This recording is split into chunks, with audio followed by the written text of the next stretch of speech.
Thank you very much, Lane. Thank you all for being here today. This is going to be a fun panel.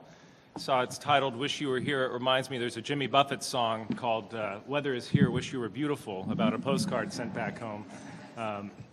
We are very fortunate to have a fantastic panel with us today. I'm going to introduce them briefly. You have their bios, so I'm not going to go to any biographical detail. To my left, of course, is Los Angeles City Councilmember Tom LaBonge. To his left, and as you all know, Tom is the chair of the Tourism Committee at the City Council, so we're very happy to have him here. To his left, from San Francisco, is Luther Lowe, the Director of Public Policy for Yelp. An app that I know is right on my homepage. And to his left is Thomas C. of NBC, Vice President of Sales for Universal Studios of Hollywood. And finally, Ernie Wooden, the President and CEO of the Los Angeles Tourism and Convention Board. So thank you for joining us. We are very fortunate to live in Southern California. The tourism economy here is a $30 billion economic engine for our region. Last year, we had 41.5 million visitors to Los Angeles, which is a record. And a little-known fact is that we are home to more museums and galleries per capita than anywhere else on Earth, and that's something that I think all of us should be very, very proud of. I'd like to start by asking each panelist an opening question to frame the discussion today, and then we'll turn over to questions for all of you. And then we'll turn over to questions from all of you, and hopefully have a really good dialogue, and I encourage the panelists up here to challenge one another if you disagree especially, and also to chime in if you have a point that you like to make. I'd like to start at the end of the table with Ernie.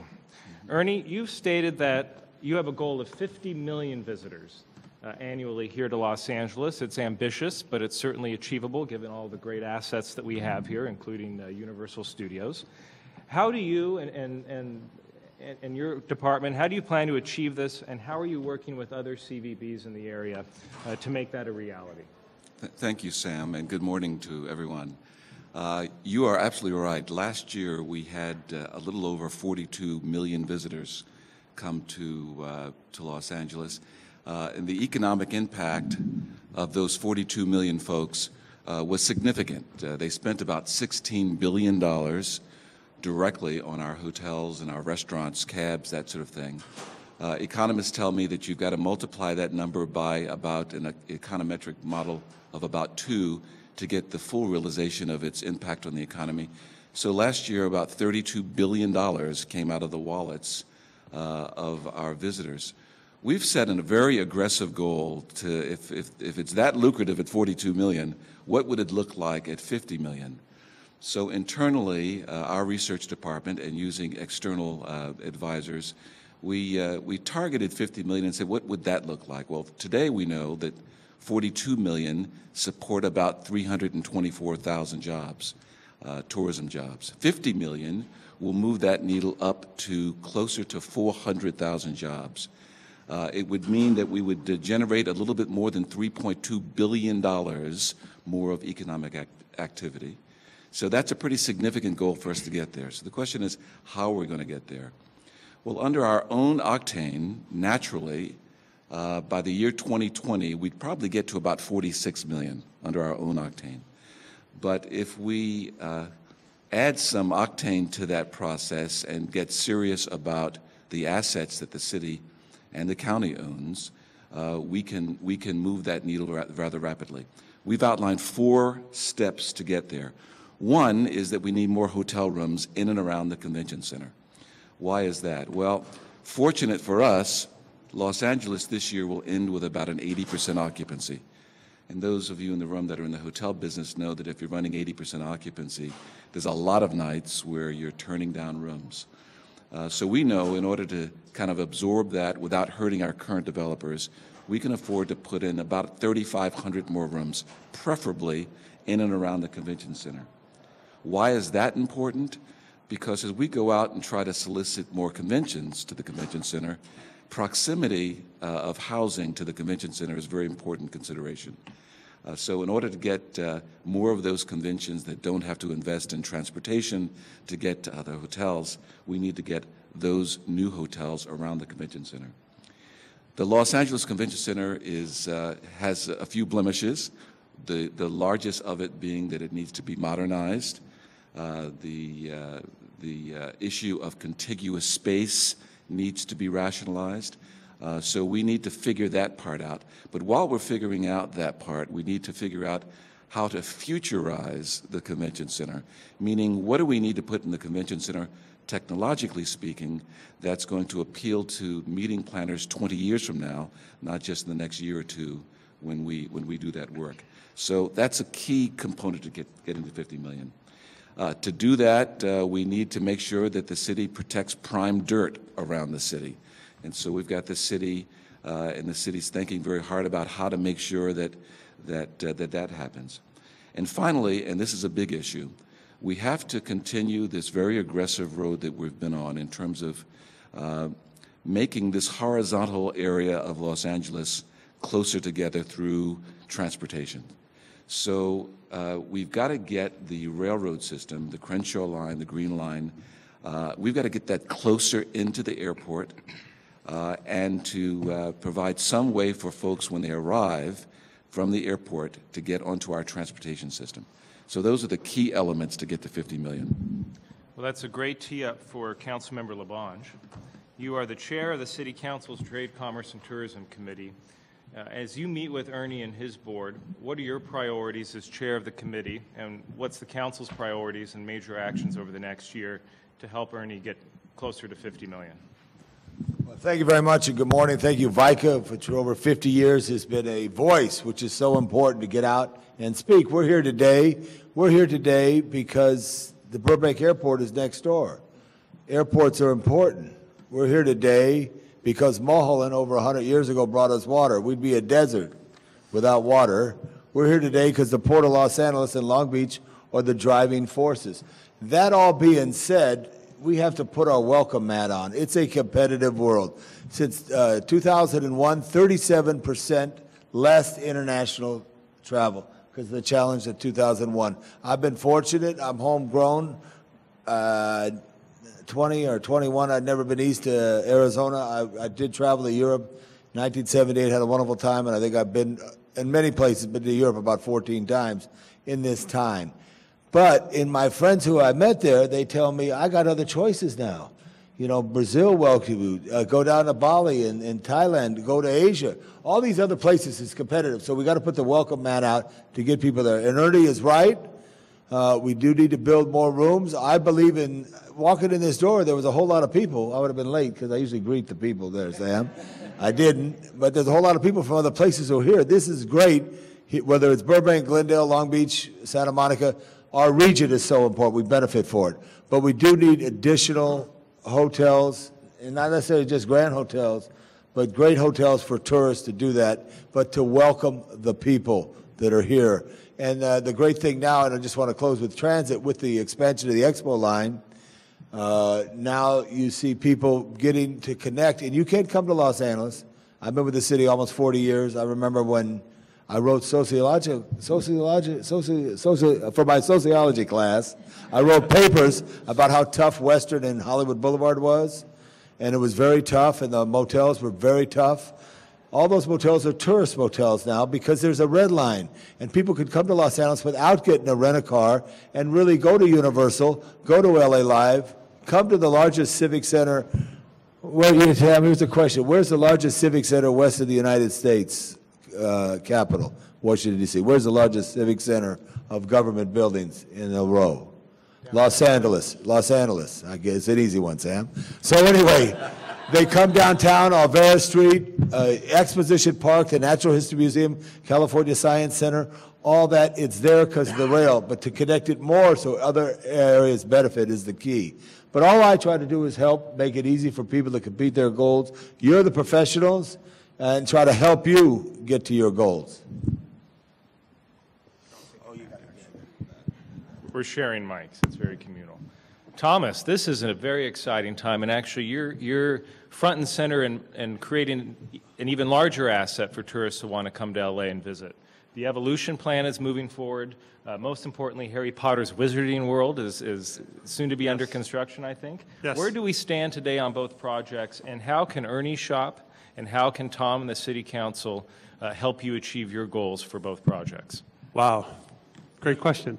First and foremost, thank you for allowing us to be here today. And in regard to the evolution plan, it is a community effort, and we're very, very grateful to the community for their support, and in particularly very grateful for Councilmember Tom LaBonge for his continued support of what we're looking to do, because it does mean jobs and it does mean a whole lot of fun in terms of making sure tourists have a great time and rolling out that welcome mat. Before I get started on the evolution plan in particularly, I just do want to mention the fact that we do have incredible record-setting attendance internationally. While it's not close to 2001, we are definitely seeing a huge impact on the international tourist front, and particularly all the good work that LA Tourism is doing as well on behalf of tourism.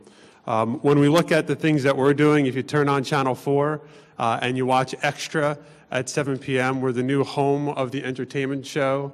And our guests, when they come to visit California, they want to see a celebrity. And when they come to Universal Studios Hollywood, they're pretty much guaranteed when Extra is filming that they'll see a celebrity. Over the last couple of days, Vin Diesel's been there right in front of our guests. Yesterday, Daniel Radcliffe from the Wizarding World of Harry Potter was there. So it's a wonderful integration in addition to our property. And next spring, Despicable Me, Minion Mayhem will be opening up. It's a wonderful franchise that we've developed over the last couple of years, and it's going to be an immersive 3D attraction. And in our world, it's important to continue to invest and evolve, and new attractions are the lure to get more visitors to Los Angeles, whether it's from Northern California or internationally.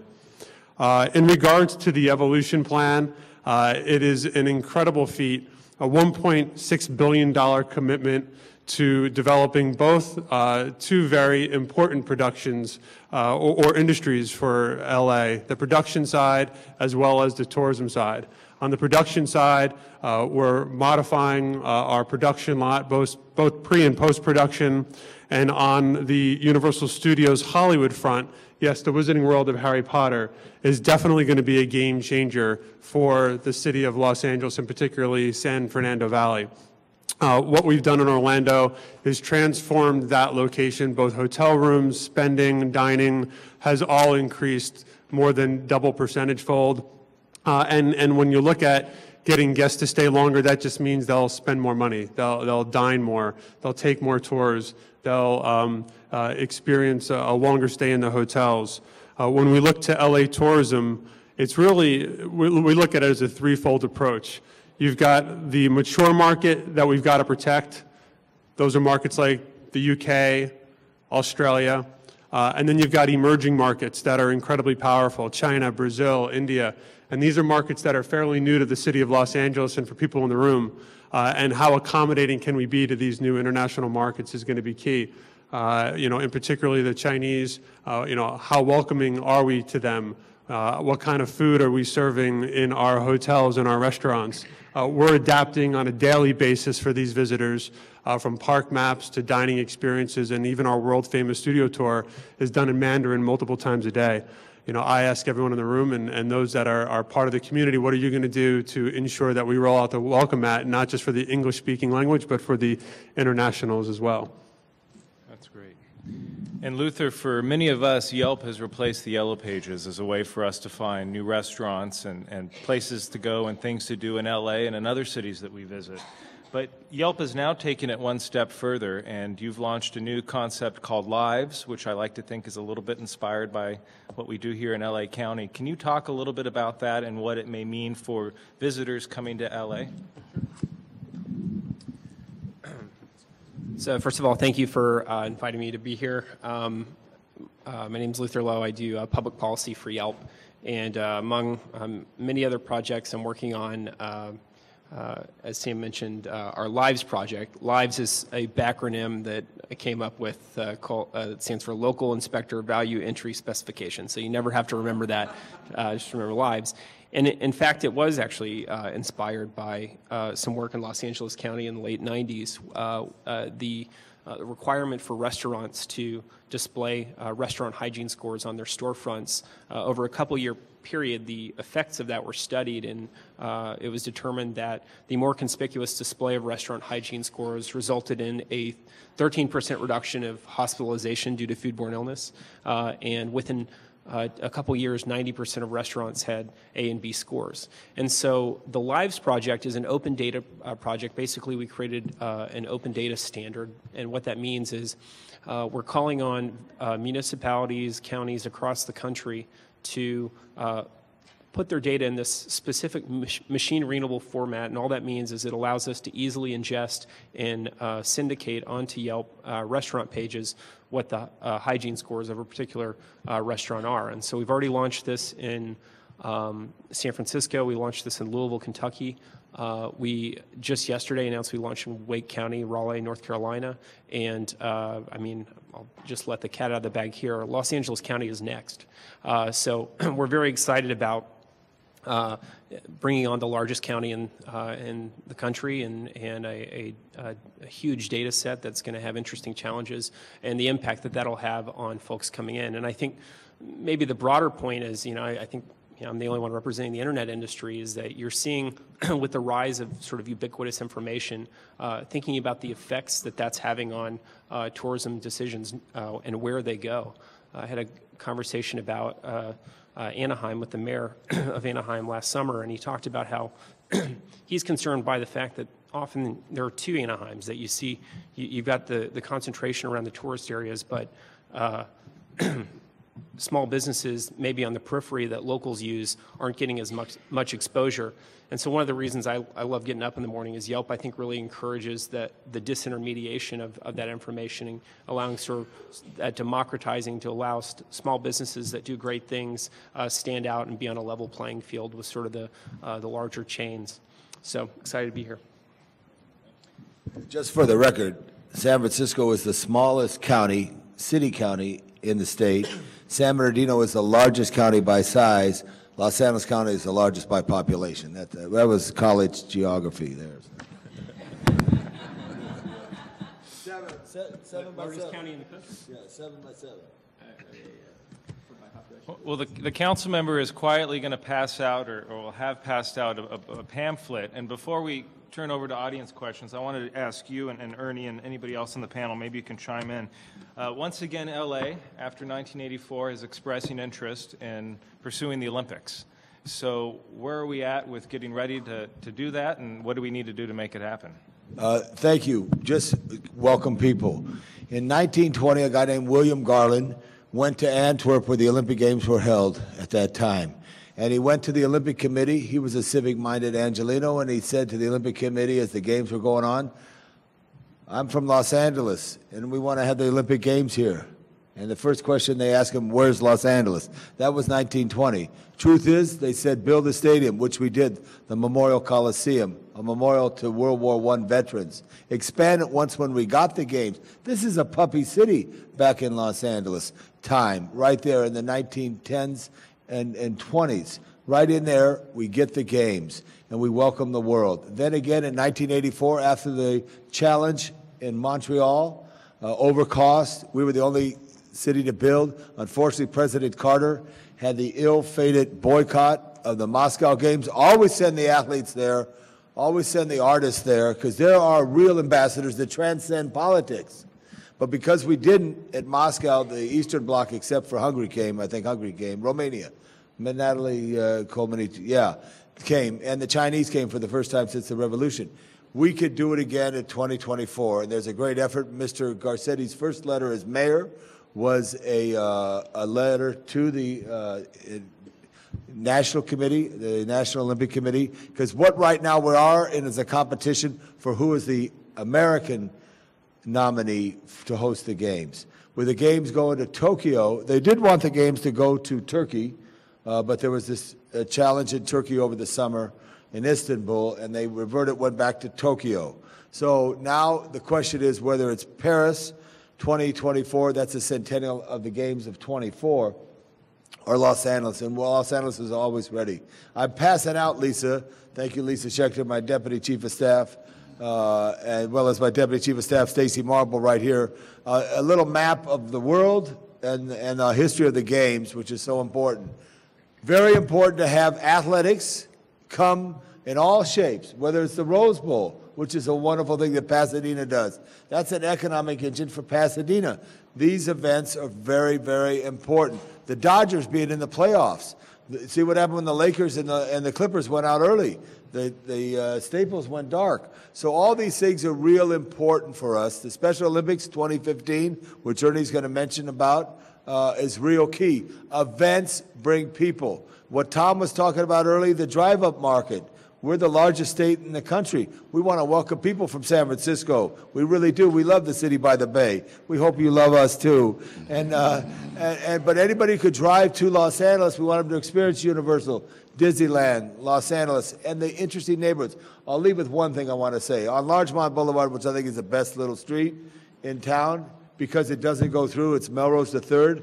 One day there's 3 big guys from New Jersey, Pennsylvania, and New York State. And they got big binders and they got pictures in them.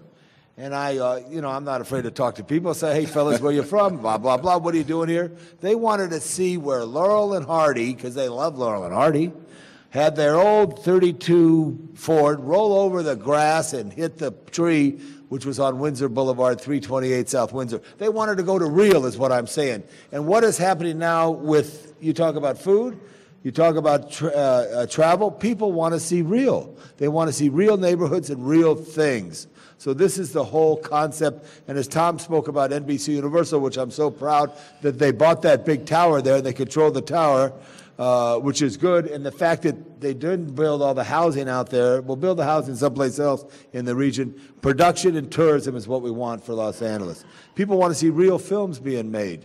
So this is the exciting thing. There's a map for everybody, and be a supporter for the Special Olympics 2015 and the 2024 games, hopefully, as always. And the last thing I will say, people say boycott because with the guy without the shirt. Putin. Thank you very much, Mr. Putin. Very good. Okay, yeah, I got it. I know, that's all right. Honey, he came out and said harmful things about gay people. And some people in our country said boycott the Winter Olympic Games. Always go, never boycott, and always express yourself and welcome all the people. When I was a young traveler traveling through Berlin, on spray paint on a sheet on a church was welcome the stranger. It didn't say that, it was in German, whatever, Ishirachang, whatever it was. But I asked the guy I was with what it said, welcome the stranger. Welcome the stranger, welcome all people, and then it's a better world. So don't boycott. Anyway, Ernie, switching over to Ernie Wooden, the great director. I just want to add one little small point. Yes, we have a committee of people, on a serious note, that are organizing to chase the Olympic Games, led by Barry Saunders, a man who's been doing this for some time. But I did want to put a plug in for the Special Olympics, which will be in the summer of 2015, which is going to be bigger than the Olympics.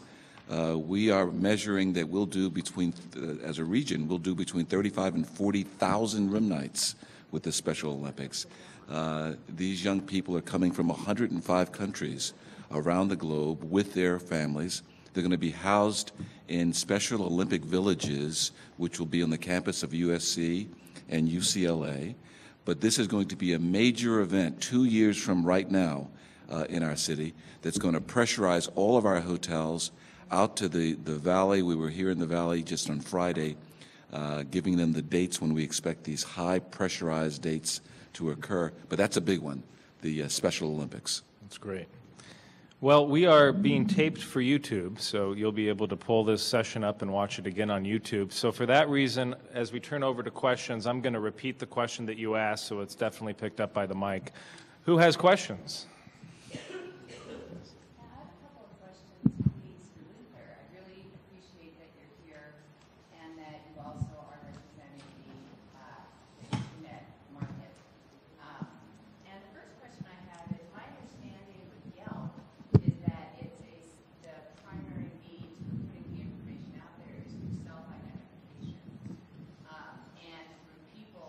Individuals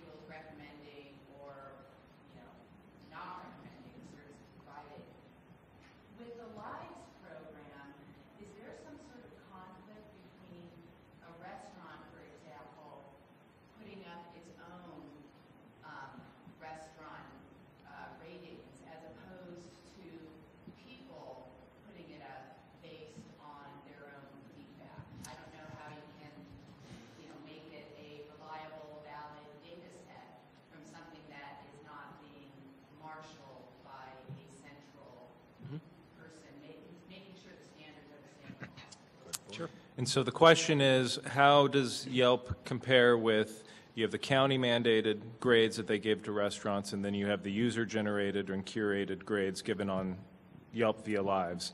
How do you balance the two?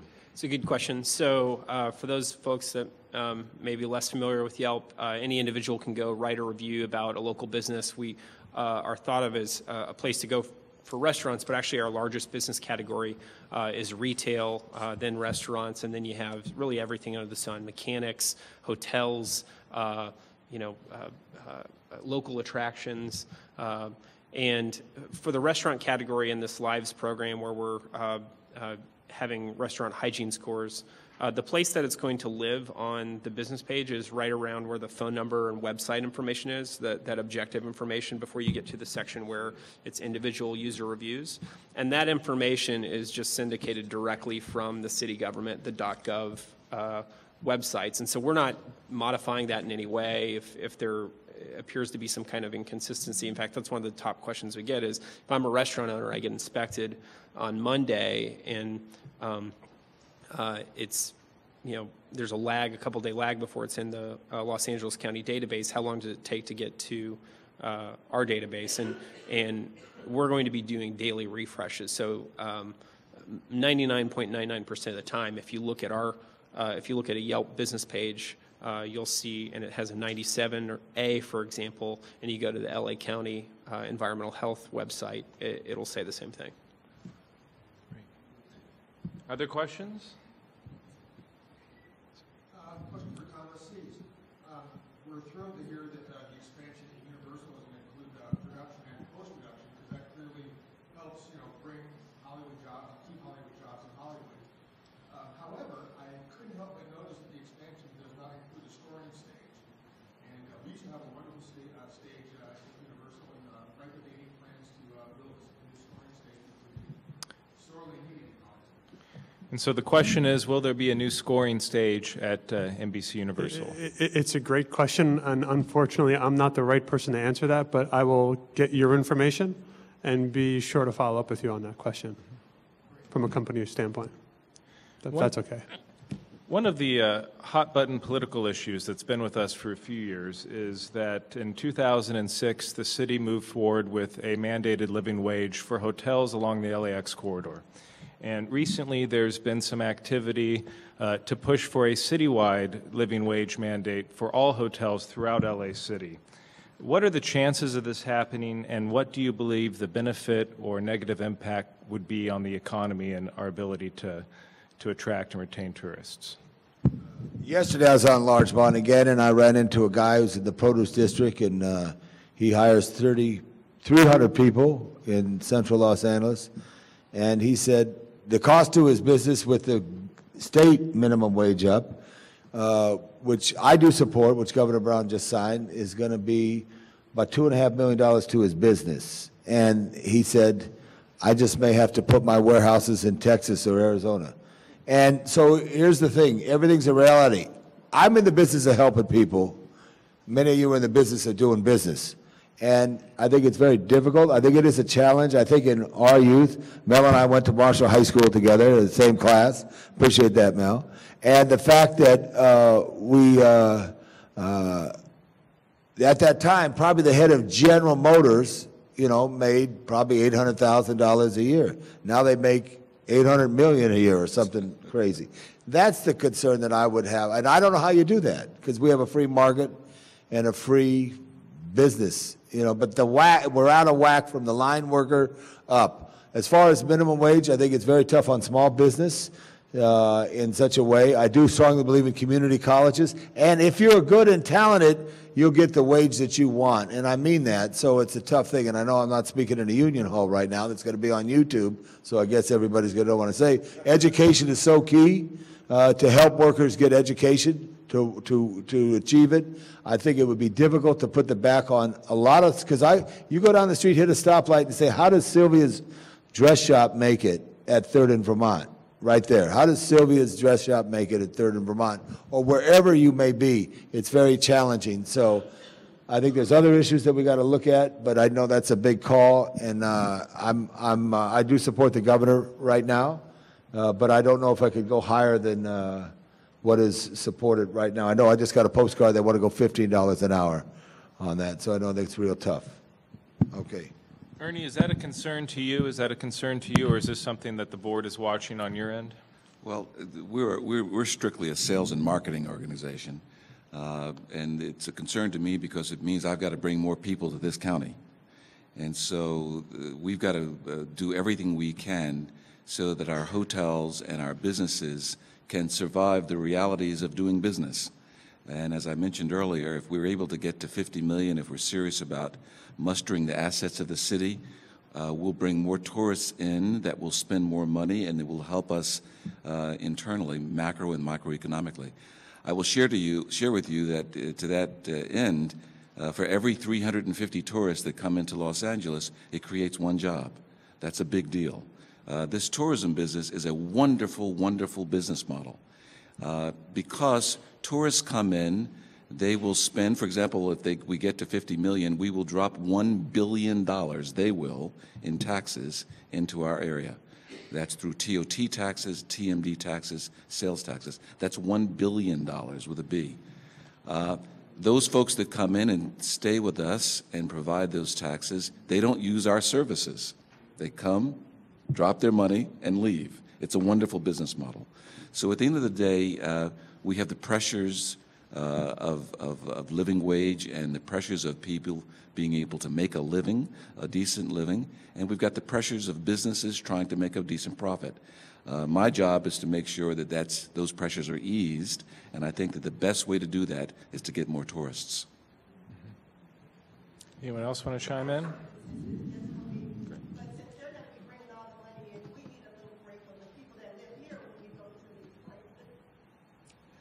Well, like a better discount for going to Disneyland or going to Universal. What's your zip code? 90061. I want a special Universal Day for 90061.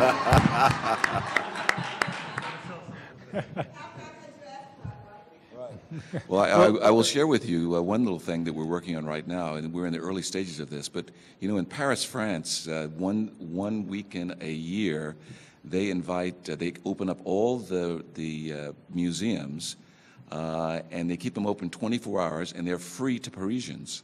And it becomes quite a celebration for Parisians to go to their own. They have dinner at 11 o'clock at night, sometimes picnics in the park, 3 o'clock in the morning in the Louvre. So we've got 105 museums in Los Angeles. People don't realize that. They can usually name 2 or 3. We have 105. We have more theater companies in Los Angeles than New York, including Broadway. Most people don't know that. So the initiative that we're working on now, and we have great relationships with our cultural community, is to try to identify a Los Angeles museum weekend where they will invite complimentary folks that live in Los Angeles to come and experience all of our wonderful museums. And we have a wonderful set of museums. And so far, the folks that we're talking to are very much, they like the idea. It's kind of European, it's kind of sexy, and it's LA. So more on that to come. And on that, what he said, we were sitting together the other day when we were talking about this, Ernie, and we thought we should be a tourist in our own town. You know, we went to the Natural History Museum. Anybody been to the Natural History Museum? You know, all that this year, been in the Natural History Museum? Very good. So getting out in the own town for the whole week, be a tourist in your own town, and we picked the week where there's the lowest number of tourists in town so we could have the highest number of joy, etc. So good job, Ernie Wood. Give Ernie a big hand there.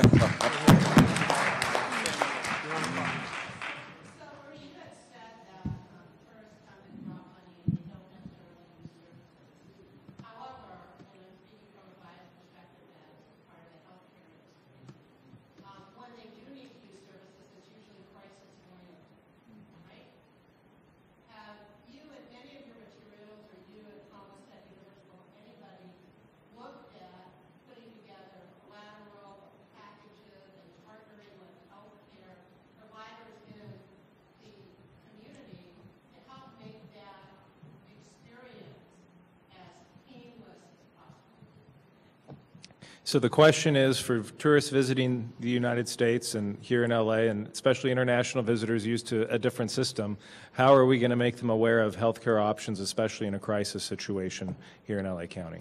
You know, candidly, we haven't dealt with that issue.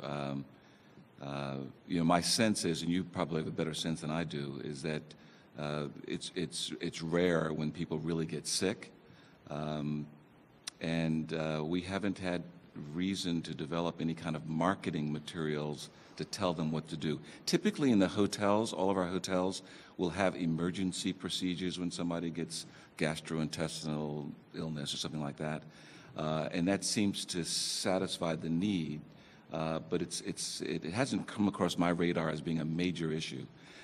Tom said something earlier that I think is worth repeating.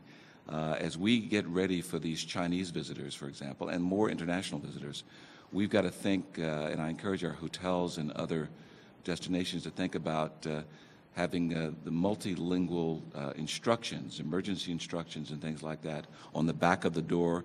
Directional instructions, wayfinding instructions have got to be in different languages.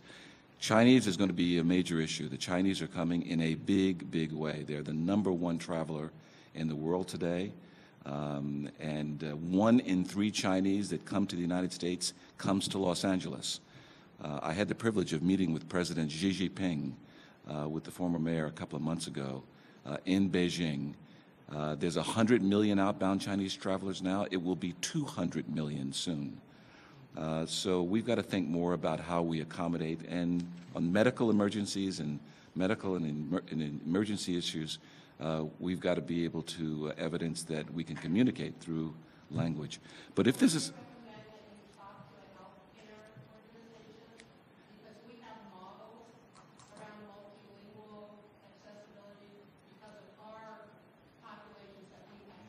Yes. Yes, that's a very good point. Great. We have a question over here, sir. Yes, a colleague of mine yesterday at work went to pick up a friend of hers at LAX from China, and she was detained for about 3 hours in a little room by TSA. Here's a radical suggestion. He wants to welcome more people to Los Angeles. I'll restate it and give it to you. Replace the TSA with private security. Make it more welcoming and professional experience. The federal government will like it. Now you got something to sell. Because TSA, international is job people coming from other parts of the world.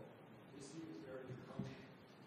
And I think that's something that, if you're looking for something to sell, talk to Los Angeles, not about Hollywood. It's a great question. So for tourists, their first and last experience in LA, what they'll remember and acclimate to is LAX.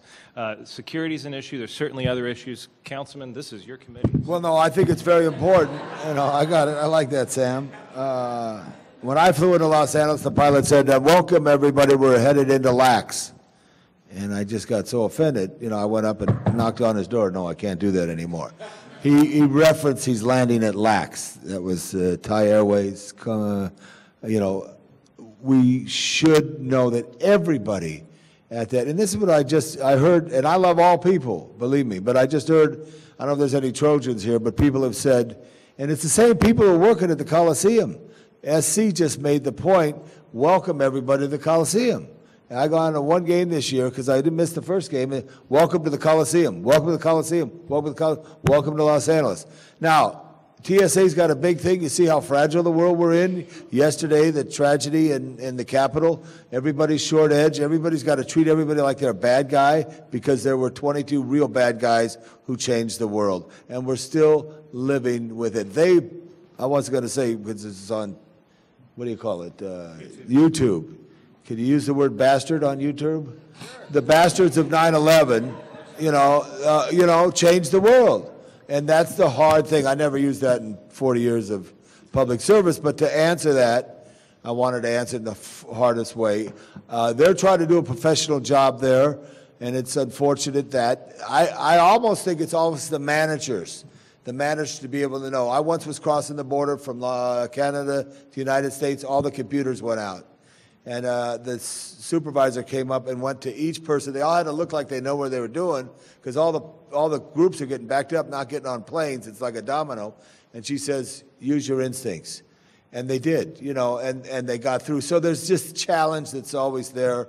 But you see how fragile it was yesterday, and you watch that car on the tape, and those cars fishtailing. You don't know what's happening. You don't know if it's loaded with bombs. And tragedy, a woman was killed she had no weapon except the vehicle, and a baby was in that car. But the short fuse that's on security now is a giant issue that it does sometimes prevent people.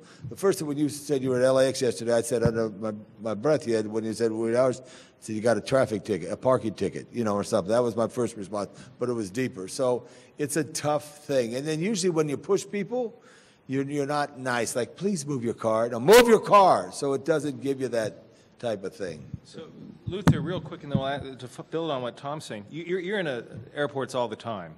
If you had a recommendation or an ask for Councilmember LaBonge or Mr. Wooden, based on best practices you see or just the experiences that you have, what is the one thing that you would say to make LAX better that you think is doable? It's funny that we're talking about TSA because that's another sort of little Yelp announcement. I've scraped all the TSA checkpoints off their app, and I've built business pages for every TSA in the United States, and we're soon going to announce that people can come and leave feedback with the hope that this kicks off sort of the introduction of user-generated content feedback loops for government. Because there's a great article in Slate a couple months ago that said the best U.S. passport office in America, and it was an essay about how a U.S. passport office or a TSA or any type of B2C or G2C, government to citizen entity, should run like Olive Garden. When I go in, I should know I shouldn't have an inconsistent experience. So why are there some airports where it's terrible and some airports where it's pretty smooth sailing? And so I think just kind of I came from the internet, so I'm bullish about the introduction of information into these processes, the ability for people to create feedback loops that the government can actually act upon. So I don't have a great answer to that. I mean, other than put a big Yelp ad that says download the Yelp app, welcome to LA. Maybe we should invest in that. But I do think in the long term, the same trends in the internet that are affecting the hotel industries and the restaurant industries are also going to affect our lives and how we interact with the government. Just a very quick point for purpose of clarity. So in this incident yesterday where that person was held up, when they're coming in from overseas, it's the Border Patrol agents that deal with that, not TSA. But there's good news in this direction for all of us. Usually the problem we have at LAX is complaints about the length of time it takes to be processed if you're a foreigner, if you're Chinese, you're coming in. This summer we found in some places even around the country and even in LAX that it took 2 hours, 2.5 hours to get through just the normal processing. What made it very difficult is that people would be standing in line and they'd see all of these open gates and nobody in them. So there are no Border Patrol agents in them to take care of the long lines of folks that are coming out. So what the industry has done, along with many politicians in Washington, is that we have sponsored the JOLT Act, which is part of the immigration bill that has been passed by the Senate. And one of the elements of that immigration bill, it's yet to be passed by the House, but it would require that the United States puts on more than 5,000 more Border Patrol agents so that we have enough people to handle the influx of people that we're trying so hard to bring in. It has a little teeth in it, too, this effort, and that teeth is that the Border Patrol group would be responsible for reporting the speed at which they process people. And there are targets in the bill that says that basically nobody should wait longer than, I think it's 45 minutes to get through even the longest line. So it's a kind of self-enforcing thing. So there's good news that way. Why that particular guest was held in a small room probably had to do with not the processing, but the paperwork or the passport or something like that. It's hard to tell. Well, it worries me to see this piece of legislation caught within immigration reform because we may never see that happen in the next couple of years. We have a great deal of anxiety about it, but if we can get the Senate passed it through, if we can get the House to get that through. That's going to help us all. We are spending a great deal of money. I think it's $200 million for Brand USA every year to try to encourage people, foreigners. We never did this before, by the way. President Obama made this possible, to get to spend money to attract foreigners to the United States. We never did this before. Now we're doing it in a big way. We're in about 20 countries. We're spending money. We've got people on the ground. And yet when they get here, if they can't get through Border Patrol, it's not money well spent. So we're trying to solve that. Thank you. Sir? When will we expect to get a professional football team back in LA? Or is it long ago? Well, it's the billion-dollar question. When will we get an NFL team or two back in L.A.? Well, what I did, a very good point. 1994, the Rams announced they're going to St. Louis, and the Raiders went back to Oakland. And Georgia Fonterri was still living, and as told to me by the late, great John Ferraro, had Georgia known that the Raiders were going back, they would have stayed. But that's a whole different story. Now there's a new guy who owns the Rams in St. Louis, and the Raiders are still up in the Bay Area. With the start of the season, and recognizes almost 20 years, I wrote a letter to the commissioner, Goodell. His brother lives in my district. I knocked on his door and got his vote a couple elections ago. And I said, I'm going to just write the commissioner. So I wrote the commissioner, and then I sent a letter to all the owners, and I referenced a guy I grew up with at Marshall High in Los Angeles, who's in the Hall of Fame, my great coach and mentor, Milt Davis, who played for the Colts in the 50s. Out of 32 letters that I said, I got 2 back, one for the owner of the Jets and one for the owner of the Carolina Panthers. And more work needs to be done. It's odd that no one would want to be here in Southern California. What you could sell in T-shirts the next 3 days in Los Angeles and the 5-county region for whatever your sports team is, you could make it a year. And it even looked, I listed all the populations on a board. And my council district is, if there's 32 teams in the league, my council district would be 31 in population at 270,000. I think it's Milwaukee is the smallest city like that. We're working on it. Write the commissioner. I didn't want them to forget Los Angeles. They have used us at other cities try to have their stadium problems, but there's no other place. And the late, great Deacon Jones, who was a tremendous athlete who overcame many challenges, played for the Rams, recently passed. His wife Elizabeth called me right before his death.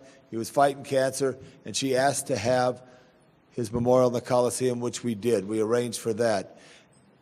And she sent me a note afterwards, said her husband said the Memorial Coliseum and that tunnel was the greatest athletic field in the world. Now that was all when it's all athletics. Now new stadiums are shopping centers and all these other, Jerry Jones, who supports Los Angeles to come back into these shopping complexes. Athletics have become a giant billion-dollar business. We hope. I would just say write the commissioner, because I think after a while, sometimes you never know what a little letter does on that. Because I remember it was a little letter that President Clinton sent to the president of North Korea when his dad died. And then when those 2 reporters were stuck in Korea a couple years ago, one a Toluca Lake resident, I believe, the only person that responded, he didn't respond to the administration, he responded to Bill Clinton because he remembered the little letter. That the little things make a difference. So I didn't answer. That was a long description. But see you Monday night, one night at the bar on Riverside Drive. Lucky 51 for Monday Night Football. Other questions? Yes.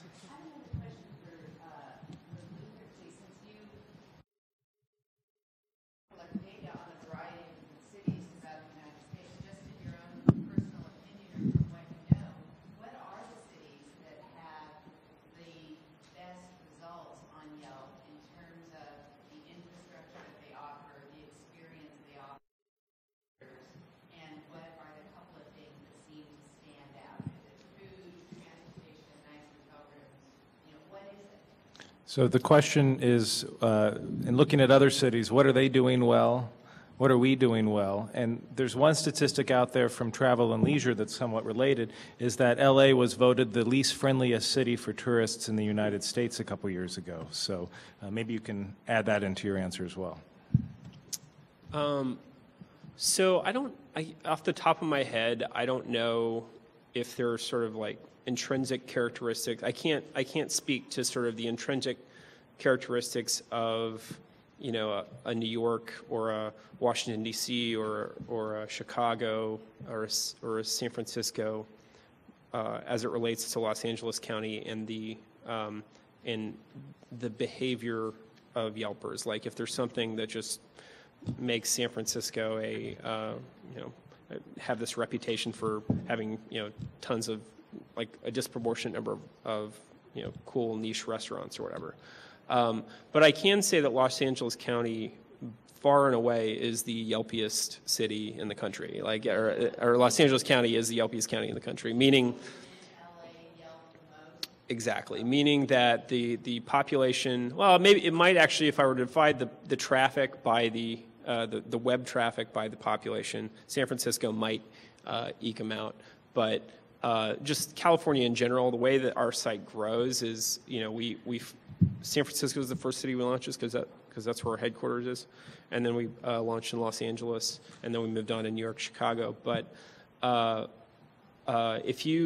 I mean, the traffic within Los Angeles is pretty insane. And so, I mean, I guess the opportunity there, I think, is in, you know, any kind of economist will tell you that free markets, you know, as you add more information to the system, the market sort of becomes freer and you know, the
a 1-point increase in your Yelp star rating leads to a 9 to 11% bump in your revenue.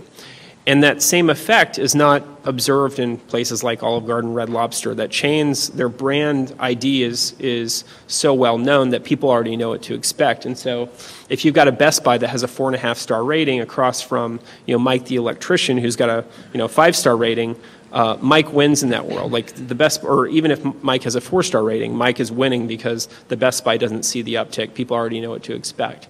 And so I guess my challenge to sort of this community is thinking about ways that you can foster the embrace of these ubiquitous information platforms. Like, you know, can you, you know, I don't know, and I don't know what the answer is. I mean, maybe it's encouraging concierges to, instead of using whatever pay-to-play guidebook that the hotel has put together, encouraging folks that are maybe coming in from out of the country to download apps like Yelp and TripAdvisor and rely on those, because all these folks increasingly have smartphones.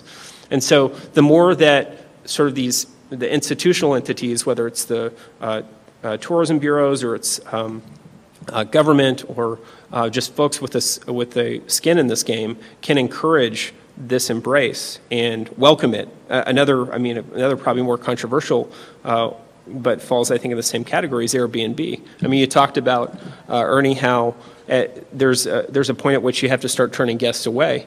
And if that's the case, well, there's alternatives. The sharing economy has arisen, and you can create venues to continue to welcome those individuals. And so just figuring out how, as Ernie said, how you, not that the engine needs more octane, it's that the engine is actually becoming more efficient. this machine is becoming more efficient as information is added to the system. And so institutionally, what can we do to encourage more information and the embrace of more information? I think that is how you can really spur some economic growth. I just want to add on to that for a moment.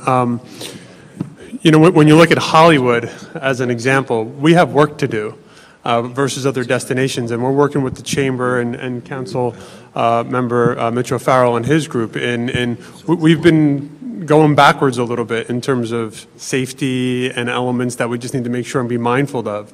And with the power of the internet and YouTube and videos, these things are popping up all over the place and providing feedback. So there's a collective group of us, including us at Universal. I'm heavily involved in, you know, what are we going to do to ensure that when people come to the Hollywood region, they have a safe and family fun time, and it's really time that we really stop and look at it, because we are getting hit hard. I just got back from a trip to New York, and they're doing a lot of things right. There's free Wi-Fi in regions like you would be in the Hollywood and Highland region. They're working very close in terms of security and what are they doing with the characters. They have characters, but they've got some different, you know, processes that they put into place that we need to look at, and we are making strides in terms of the tour operator situation as of, I think it's October 20th, that they're no longer allowed to just freely sell on the streets of Hollywood, because you can go there right now and people will be selling tours to you all over. Well, that doesn't rate well when you go back to Yelp. They're saying, wow, I sat on a bus for hours before it left. And that all plagues the destination. So we and the collective group in the room need to look at it and do something more to solve for that issue. That's such a, let me chime in one additional, I'm just going to piggyback on Tom's point, and that's you create a virtuous cycle if you nudge tourists to high quality businesses. And sometimes the chain or the immediate periphery runoff of a highly trafficked area right next to a major tourist destination, they don't have to have, they're going to have people coming through the doors no matter what by virtue of their physical location. But if just around the corner there's kind of a cool, funky restaurant, it's a mom and pop place, and the person has a 4.5-star experience, they're going to go home and recommend to their friends and family, gosh, I had a great time in Los Angeles, you really got to go out there.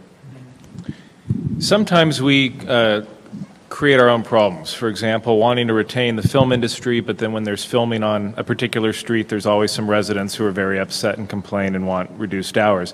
And the same thing happens with tourism, and this is a question for the councilman, and certainly want hopefully Thomas to chime in too, is when you have these kind of town-gown relationships, you have issues with tourists wanting to go up to the Hollywood sign and parking on side streets. You have traffic issues coming into Universal Studios, and Ernie probably deals with this in the aggregate. How can we as Angelenos be more open and welcoming to tourists, and how can we balance that with our need to not have a tour bus parked on our side street up in the Hollywood Hills? First of all, just to let you know, the worst call I've ever get, other than a tragedy, real tragedy, but from someone, is when they call and complain about a movie company and they work in the industry. It just bothers me real big, man. Work, work, work. A rock's a rock, a tree's a tree. Go shoot it in Griffith Park, said Abe Stein about 100 years ago. Got to keep L.A. working, which is so important. But with technology now and these young people, they're changing the world. I could say that because I'm 60 this weekend. I never thought I'd say these young people. It's all going to be, I was thinking when you're talking, I remember, that first trip in 1978, I bought Europe on $25 a day, or maybe it was $10 a day. I forget what it was. A big Foamer's book, was a big, but nobody, I don't even know they make the Yellow Pages is gone, all that stuff's gone. It's all in the hand, as you develop that information. And the same thing too, GPS. Because prior to GPS, you had to be someone who was brave and would drive up into the Hollywood Hills. Now you don't need it, because what's her name? Sally or Mary? 25 feet, go right, whatever it is. What's her name? Her name's Siri? Her name's Siri? That's her first name? How do you spell her name? S-I-R-I, whatever Siri she is. I want to meet her one day. It makes people go right up into the backyards, and then it becomes a challenge, because all of a sudden it's overwhelming. And the challenge of the Hollywood sign was to celebrate its 90th anniversary. this year is Griffith Park originally was straight up Western Avenue, parkland, and it had Vermont Avenue, Commonwealth, Ferndale, Riverside Drive, planned entrances. Where the Hollywood sign is, it's the park and it's the residence right there. And then the streets become narrower. There's one entrepreneur, Ernie, who gets on the dash bus and pulls them off the street, Tom, in a nice way. He's a nice guy. And for 25 cents, they take the public bus up to Beechwood Canyon, and then they walk, and it's a international bunch of people who are on that tour to go up to the sign. I love people who hike. I love people who walk. We have the great opportunity there, but the infrastructure's not around. There's no place to park, et cetera, in that area there. And what I have to do, which I don't want to do, because I believe if you live next to a public park, you should expect the public, but there's so much public there, I have to restrict the streets there. But technology has changed all that. Siri's her name? What's she look like? Okay, okay. Anyway, so I just wanted to say that's the biggest challenge of trying to do that. And the other thing, too, I wanted to say, because I thought about this. One night, the county had a big meeting in the D.C., and Mr. Yaroslavsky, who's a great supervisor, couldn't be there. So I was the city's representative at LACMA, Los Angeles County Museum of Art. The great public art out in front, all that urban lights, the old street sides of Los Angeles. They were recognizing 527 docents who volunteer their time at the art museum, which is so important. Museums are so important, Ernie just said. And then 2 days later, I'm at the observatory, and I talked to how many docents we have there, and they said none. And I'm talking to the director, and I said, we got to get docents. One thing we got to look, we're all aging, as I said, I'm turning 60 this year, okay, this weekend, as a matter of fact. But the thing is, we need to get people to become ambassadors to our town and find a way that they can volunteer and be something and have fun in that relationship. People love to meet people from around the world and share and express that. And then they talk about it in Yelp. Yeah, how do you spell Yelp? Y-E-L-P. Okay, I got it. I know I'm teasing you, brother. Okay, Ernie, go for it. I just want to share a couple of points. One, that research that was done a couple of years ago that ranked us last in terms of friendliness in the country. Our tourism board and our research department have a lot of difficulty with the academics around that research. We're not sure we agree with how they did it, nor the way it was interpreted. So I'll just say that for the record. That being said, we just completed a major research study, consumer attitudinal study, here in Los Angeles, where we were trying to answer the question, how do Angelenos feel about tourists? Pretty fundamental question. And we found very favorable results. Angelenos, many of them had no feeling at all, and most people felt pretty good about tourists. Now that contrasts with a lot of other cities. For example, San Francisco ranks very low on that scale. They don't want to have anything to do with, they're in their garage, they're causing traffic problems, they're all that sort of stuff. But basically, the Angelenos felt pretty good about tourists. That's very good and favorable for us. Now, of course, there are going to be choke points when you have very highly trafficked areas that we've got to rationalize as a city. But I'll tell you, when I'm traveling around the world, it's aspirational for people to want to come to America, aspirational for them to want to come to Los Angeles, and to go to Hollywood. And so all over China, they know of us through our movies and through television. They want to be like us. They want to dress like us. They want to even use slang like us. But when they come to L.A., there's certain iconic places they want to go. We've got to figure out how to make that work for our tourists and balance that with the needs of our neighbors. Well, we love our tourists at the Grove. We get 18 million visitors a year. About a third of them are tourists, and we certainly shake their hands. Unfortunately, this is all the time we have for the panel. It's lunch. Before you go, wait a second, Sam, because you're at the Grove. You've got to thank the farmers market, because the farmers market gave you a running start. And the farmers market, just to let you know, history, 1934, the farmers' patty of West Los Angeles bought their trucks and parked bumper to bumper, and that's why they call it the original farmers market. But there's absolutely no place like the Grove. And could I just tell them one thing? Sure. When the Grove was opened, our governor then, Gray Davis, was there, and he made a great speech about it, and he said, I just want to let you know, all the people here, there's only been, as governor of California, I've only gone to 2 openings of any shopping centers in the state, and they're both by Rick Caruso, because he does such a great job, so that was good. Sam, back to you, Sam. Thank you. Well, I just want to thank our panel sponsors, our AEG and NBC Universal, as well as our track sponsors, Clear Channel Outdoor and Southwest Airlines. Thank all of you for being here, and let's give a round of applause to the panel.